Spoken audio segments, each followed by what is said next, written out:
Malaysia kini adalah sebuah negara yang pesat membangun. Pencapaian Malaysia ini berdasarkan kestabilan politik, sosial dan ekonomi, pelaburan yang boleh dijangkakan, penyediaan insentif, kemudahan infrastruktur, kemudahan sumber manusia, persekitaran yang baik, dan hubungan kesatuan sekerja yang stabil. Di antara modal yang paling berharga ialah modal yang dilabur untuk melatih manusia. Hasil dari pelaburan itu akan lahirlah tenaga kerja yang seterusnya boleh dijadikan modal untuk membina negara selaras dengan dasar perindustrian negara.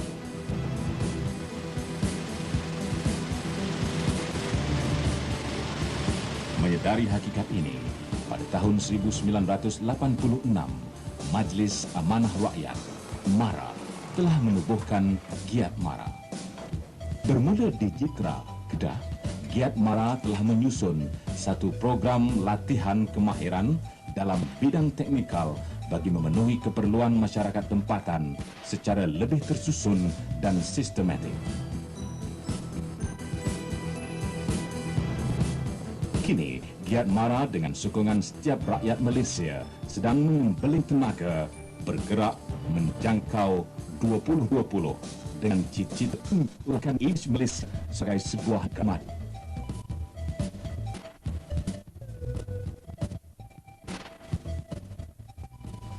Antara objektif penubuhan pusat Giat ini ialah memberi latihan atau memberi pengetahuan dan latihan kemahiran teknikal kepada penduduk-penduduk tempatan, khasnya kaum Bumiputera di luar bandar. Bezanya di antara IKM dan Pusat Giat ialah antara lainnya Institut Kemahiran MARA atau IKM mengambil pelatih yang mempunyai kelulusan akademik dan juga sistem latihannya adalah dengan menumpukan kepada kurikulum-kurikulum yang telah dikenal pasti. Manakala di Pusat Giat, pelatih-pelatihnya adalah lebih fleksibel, yang mana kelulusannya ialah di antara lepasan sekolah rendah hinggalah ke peringkat universiti. Manakala kumpulan sasaran lain ialah mereka yang belum pernah mendapat latihan kemahiran bagi tujuan mendapat kerja dan berusaha sendiri. Mereka yang hilang pekerjaan dan terpaksa mencari pekerjaan baru. Mereka yang ingin menambah pengetahuan, kemahiran untuk kemajuan kerja. Mereka yang sedang bekerja dan memerlukan peningkatan dalam jurusan yang diceburi. Di Pusat Giat, sistem latihannya boleh diubah sesuai mengikut keadaan, masa, minat pelatih dan juga keperluan pekerja mahir di satu-satu tempat yang telah dikenal pasti.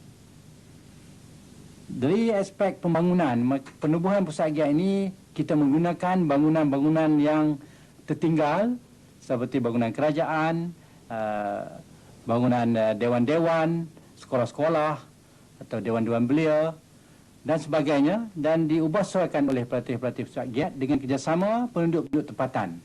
Sehingga Mei 1992, sebanyak 35 buah pusat Giat telah beroperasi serta mampu memberi kemudahan latihan kepada 4,200 orang pelatih setahun. Adalah dijangka bilangan kemudahan di atas boleh meningkat kepada 6,800 orang pelatih setahun apabila 54 buah pusat Giat beroperasi awal tahun 1993. Jabatan-jabatan yang disebutkan tadi. Untuk mengikuti program latihan kemahiran di pusat-pusat Giat tidak memerlukan kelulusan akademik yang khusus. Pihak Pusat Giat lebih menekankan kepada minat setiap individu dalam bidang-bidang yang dipilih. Kegiatan-kegiatan sosial, keselamatan, terutamanya untuk mengelakkan daripada kebakaran daripada bomba. Pada minggu pertama, minggu orientasi, pelatih-pelatih baru diperkenalkan kepada jenis-jenis kursus dan peralatan yang akan mereka gunakan semasa latihan. Bagi memastikan kejayaan latihan, Pusat Giat sentiasa menyediakan alat-alat yang canggih mengikut perkembangan teknologi terkini. Gaji puting gunanya adalah untuk membuat puting pada tanggam. Okey, yang ketiga, ketam golek. Ketam golek ada 2 jenis. Latihan-latihan sistem pusat giat adalah berorientasikan kepada projek sebenar dalam bidang-bidang kemahiran yang berkaitan. Gunakan untuk buat tanggal yang banyaklah maksudnya ni. Sebelum saya masuk ke sini, saya bersekolah. Jadi di sekolah saya cuma mendapat ilmu pengetahuan saja. Jadi tak ada kemahiran lah di situ.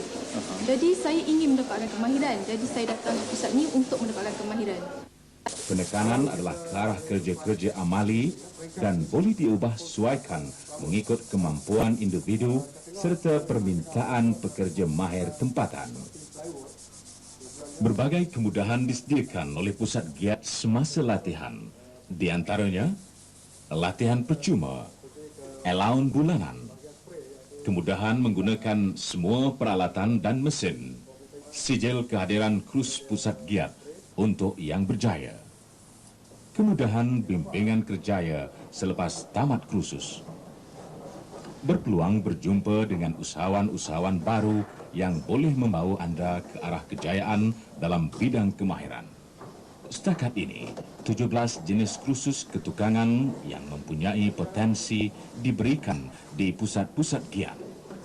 Antaranya termasuklah membaiki motosikal, membuat kusien prabut, fabrikasi logam, mengetuk dan mengecat kereta, membuat barangan fiberglass, benaan ubin, memasang paip domestik, penyejuk bekuan dan penyaman udara serta membaiki enjin motorbot.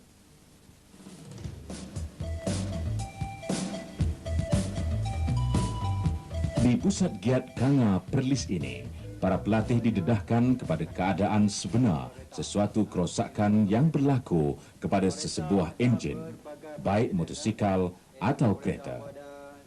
Di samping itu, mereka juga diajar dengan latihan asas kerja-kerja ketukangan seperti mengikir, memotong, mencanai, menggerudi, membenang, memetri, mengimpal dan sebagainya.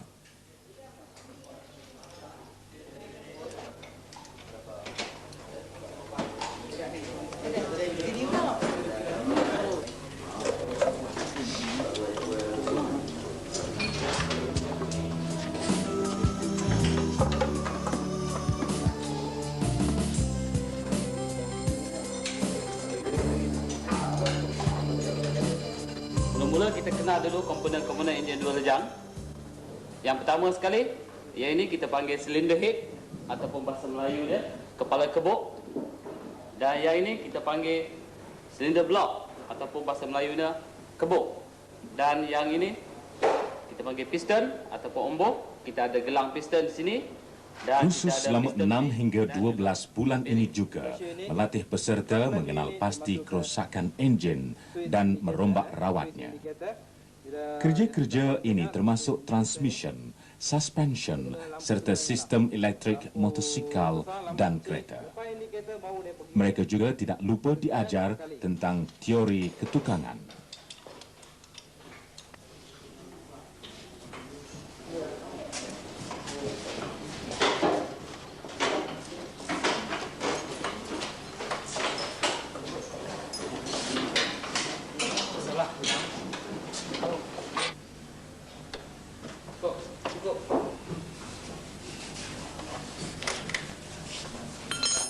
Kursus-kursus yang ditawarkan di pusat-pusat giat meliputi latihan-latihan kecekapan di peringkat asas yang mana apabila pelatih-pelatih yang berjaya mengikuti sepenuhnya latihan ini, mereka akan mempunyai kecekapan, pengetahuan dan pendedahan kerja pertukangan yang membolehkan mereka menjadi pekerja yang mahir. Konsep kita di sini, kita galakkan pelatih-pelatih mencari pelanggan di luar. Ya, daripada situ dia dapat tempahan. Macam dia boleh pergi dulu orang datang pada buat bahan-bahan yang nak dibuat. Sekarang ni kita pergi ke rumah, tanya. Orang rumah sama ada orang ada nak repair kerusi makan ke, sofa ke. Daripada situ saya rasa lebih banyak pelanggan kita boleh dapat daripada menunggu orang datang. Pengetahuan dalam kira-kira, ketukangan, penganggaran dan membaca mentafsir lukisan pelan adalah juga diberi untuk membolehkan mereka memulakan perniagaan sendiri. Masa ini perniagaan kami berjalan dengan lancar. Perkhidmatan utama perniagaan kami ialah membuat cushion kenderaan, iaitu membaik pulih semua jenis cushion kenderaan, tak kira van, lori, dan juga akan datang insya-Allah kami akan membuat perusahaan iaitu membuat cushion kenderaan. Buat masa ini kami mempunyai 5 orang pekerja, satu daripadanya bahagian besi, 4 daripadanya untuk bahagian cushion, jahitan cushion. Kesemua pekerja-pekerja kami adalah lepasan daripada Giat Mara dan IKM.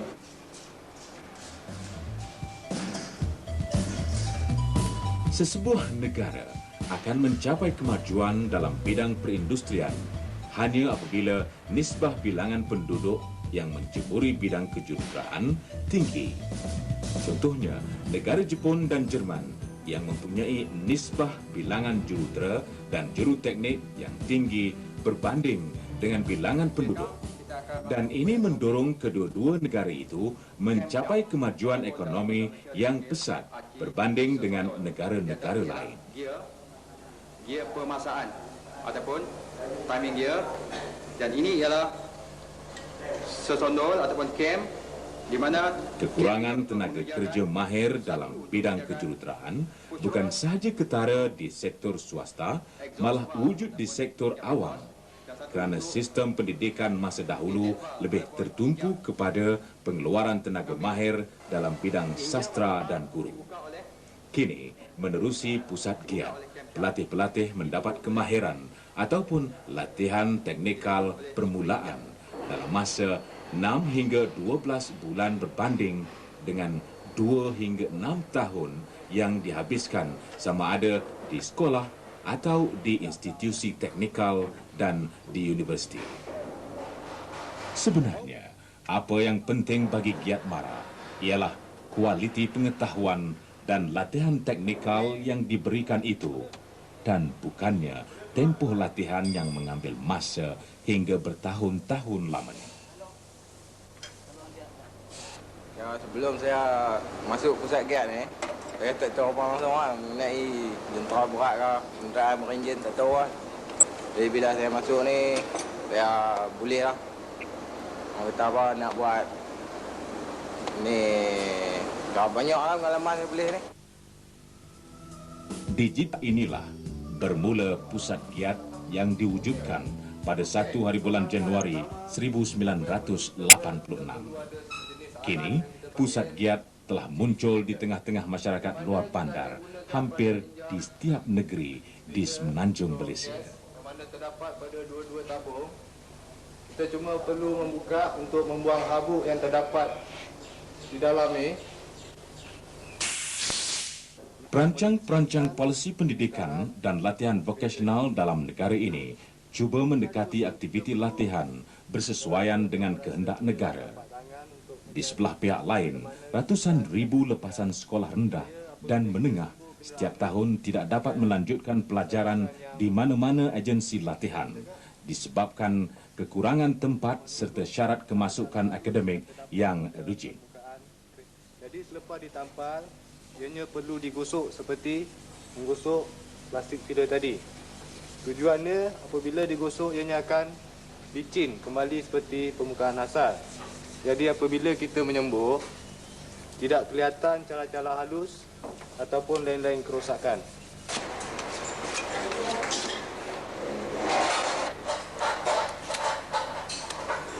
Konsep latihan di pusat giat berbeza dengan institut latihan-latihan yang lain, di mana pengurusan pusat giat masih mempunyai hubungan dengan bekas-bekas pelatih dengan memberikan bimbingan susulan seperti memberi maklumat teknologi terkini, menolong mendapatkan pekerjaan dan lain-lain.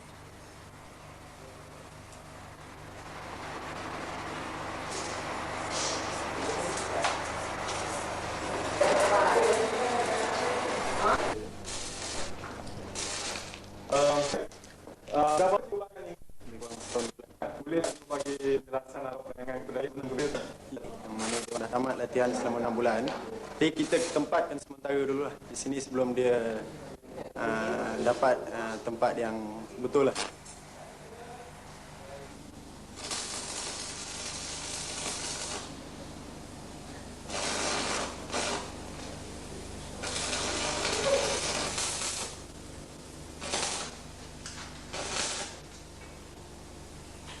Dari masa-masa yang lepas, kita dapati lepasan pusat giat ini begitu berjaya dan mereka mampu berusaha sendiri dalam bidang yang mereka diberi latihan. Berani kita katakan 95% daripada lepasan pusat giat telah pun berjaya dalam bidang masing-masing. Jenis-jenis kerja sekarang yang kita buat, dulu dan sekarang ni, di bidang kejuruteraan lah. Kadang-kadang kita ada buat untuk pelampung kapal di sungai Bukit Canggang dan di Dingkil, Puchong. Kemudian tu kita dapat peluang membaiki segala-gala alat jentera seperti RB dan segala-galanya lah. Untuk masalah sekarang ni, kita dah terlalu banyak terlalu banyak tender yang kita buat dan tidak mencukupilah kaki tangan.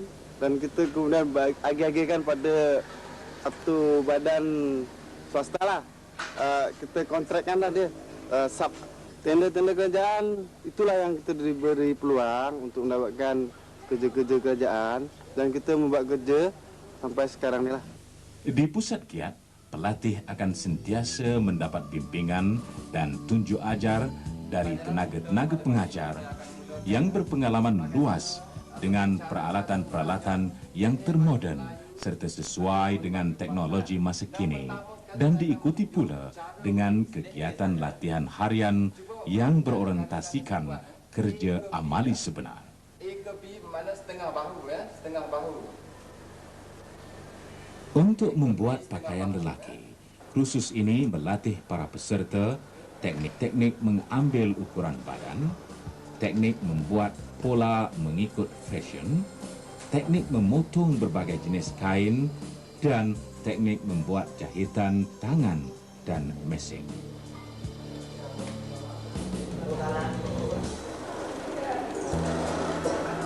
Di samping itu, para pelatih juga diajar tentang teori ketukangan termasuk penyelenggaraan mesin jahit dan alat-alat ketukangan jahitan dan membuat anggaran harga jahitan bagi keperluan perseorangan atau berkumpul. Lepas tu saya cuba apply pusat giat Mara, belajar pakaian lelaki ya. Walaupun saya perempuan, tapi saya rasa pakaian lelaki ni susah nak jahit kan. Dia perlu cabaran sikit dah. Buat masa sekarang kami telah mendapat tender-tender.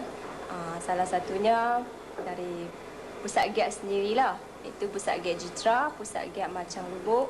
Tempahan luar seperti baju Melayu dari pelatih bola sepak di Kedah. Satu tender bergantung kepada bilangan, banyaknya tender tu bilangan helai baju Jadi tak kurang daripada RM5,000 pendapatan kami daripada satu tender. Penglibatan penduduk tempatan sentiasa diberi perhatian dalam konsep penubuhan pusat giat. Ini dilakukan dengan cara melantik penduduk tempatan untuk menganggotai lembaga penasihat pusat giat bertujuan memberi peluang kepada penduduk tempatan memberi maklum balas supaya latihan di pusat giat bersesuaian dengan kehendak rakyat dari masa ke semasa. Dibagi-bagikan terus kepada alat-alat lengkapan yang biasa kita pasang seperti wash hand basin, WC, mangkuk jambar. Kursus kerja paip ini menyediakan para pelatih supaya berkebolehan membuat kerja-kerja pemasangan paip bagi bangunan domestik dan juga industri. Mereka dilatih memasang berbagai jenis dan ukuran paip bagi penyaluran air panas, air sejuk dan najis di samping memasang bahan-bahan seperti sink, WC, bathtub, tangki air dan sebagainya. Kegunaannya adalah untuk memotong pipe besi. Yang ini dipanggil pipe cutter. Kegunaannya adalah untuk memotong pipe besi galvanik.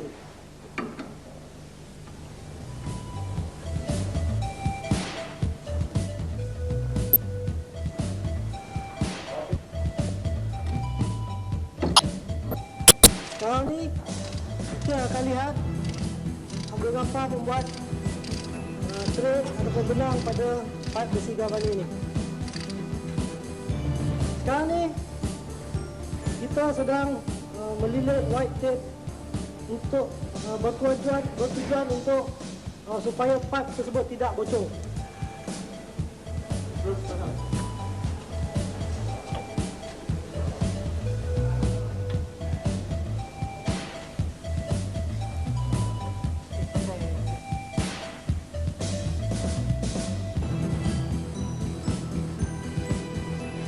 Mortar yang saya masukkan ini adalah mortar tanah yang kita gunakan untuk mengikat bata, mengikat bata yang dibuka balik semasa di dalam bengkel. Mortar tu yang kita bancuh terdiri daripada bahan dia tanah. Pertumbuhan perindustrian di Malaysia masa kini yang begitu berkembang telah menghasilkan permintaan tenaga kerja mahir yang begitu meningkat untuk keperluan industri masa kini. Jumlah penduduk negara kita yang makin bertambah mencetuskan banyak rumah dan bangunan yang perlu didirikan sebagai tempat tinggal dan tempat kerja. Dengan demikian, tenaga kerja mahir dalam bidang benaan, pemasangan paip domestik, pendawaian elektrik, fabrikasi logam dan pembuatan perabot adalah prioriti yang diberi keutamaan oleh pihak kerajaan dan juga swasta.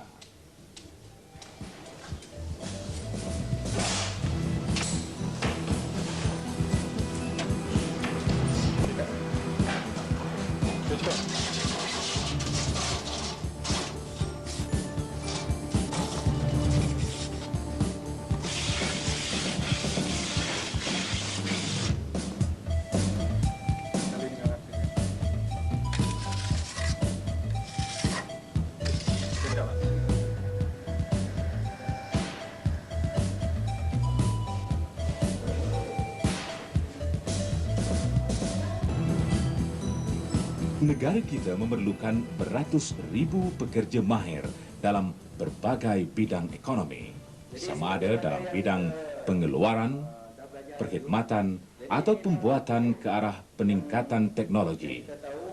Adalah diharapkan pusat giat akan menjadi tempat untuk kaum bumi putra memperolehi maklumat serta latihan mengikut perkembangan teknologi semasa sesuai dengan keperluan tenaga mahir tempatan. Menyejukkan bahagian kondenser. Jadi ini ialah untuk alat kawalan keselamatan untuk bahagian tekanan tinggi dan tekanan rendah. Jadi kalau masa kata bahagian tekanan rendah, jadi kompresor. Alat-alat komunikasi seperti radio, TV dan perakam video merupakan alat elektronik yang paling popular. Permintaan dari segi penggunaan alatan tersebut kian bertambah. Begitu juga dengan permintaan baik pulih dan penyenggaraannya.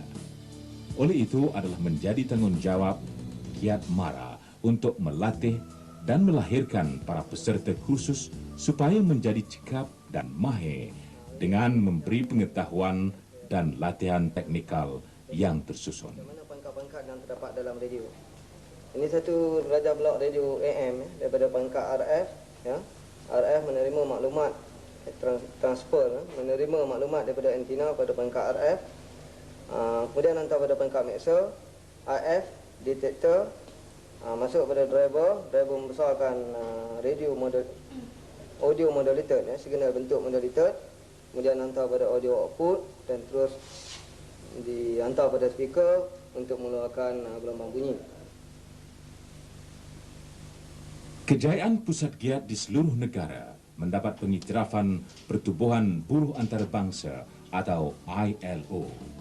Seorang pakar ILO, Dr. Alex Graham, telah memuji kejayaan Pusat Giat dan menyarankan bahawa Pusat Giat dijadikan contoh kepada negara lain selaras dengan latihan yang diperkenalkan oleh ILO melalui program Training Rural People for Gainful Activities.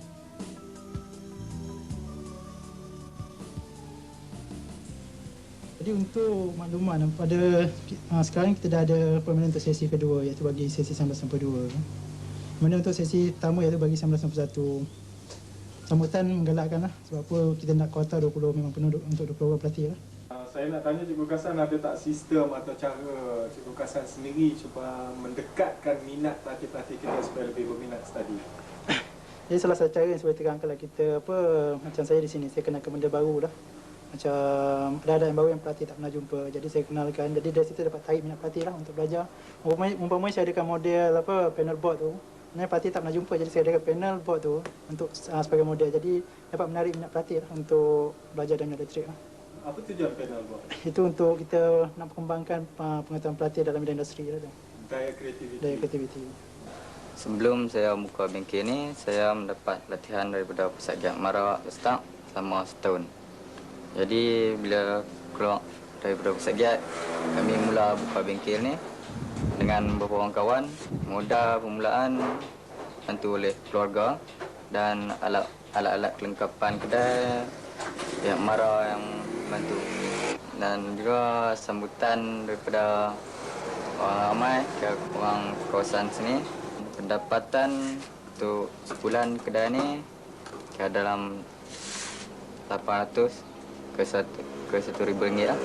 Cemerlangan Giat Mara di dalam mencapai kemahiran wawasan negara terbukti apabila menerima penganugerahan Inovasi Perkhidmatan Awam 1992 pada 6 hari bulan Mei 1992. 6 bulan tu masa terlalu singkat, tetapi dengan adanya tenaga pengajar yang mahir dan berpengalaman yang memudahkan pelajar-pelajar mengikuti kursus. Pengajaran dia selama saya 6 bulan ni agak mahal juga. Tunjuk ajar cikgu pun agak semua ni saya boleh tunjuk ajar semua.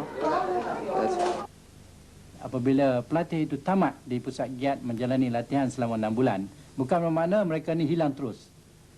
Pengurusan Pusat Giat dari segi kaki tangan, guru-guru yang berpengalaman, pengurus-pengurusnya terus akan memberi bimbingan kepada mereka ini di mana juga mereka berada. Di samping itu juga pelatih-pelatih Pusat Giat boleh datang semula ke Pusat Giat untuk berbincang dengan guru-guru mereka dan seterusnya mendapat apa jua teknologi yang terkini bagi membantu perusahaan mereka seharian di tempat masing-masing. Pada masa ini, mengikut kajian kita telah berjaya menghantar pelatih lepasan Pusat Giat di merata-merata tempat, termasuklah di luar negeri. Antara tempatnya adalah di negeri Jepun, yang mana pada masa ini seramai 25 orang pelatih sedang menjalani latihan di tahap teknologi tinggi. Mereka ini telah dipilih dari mereka-mereka yang telah tamat dari Pusat Giat, yang telah berada dalam perniagaan sendiri.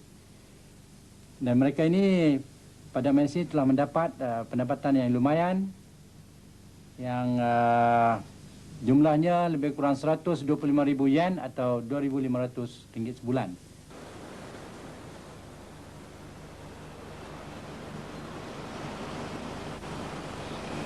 Kesimpulan, pertumbuhan perindustrian di negara ini memerlukan penglibatan tenaga mahir. Justru itu, wajarlah kita semua membuat persediaan dan perancangan demi merebut peluang yang terbuka luas di sektor perindustrian di negara kita.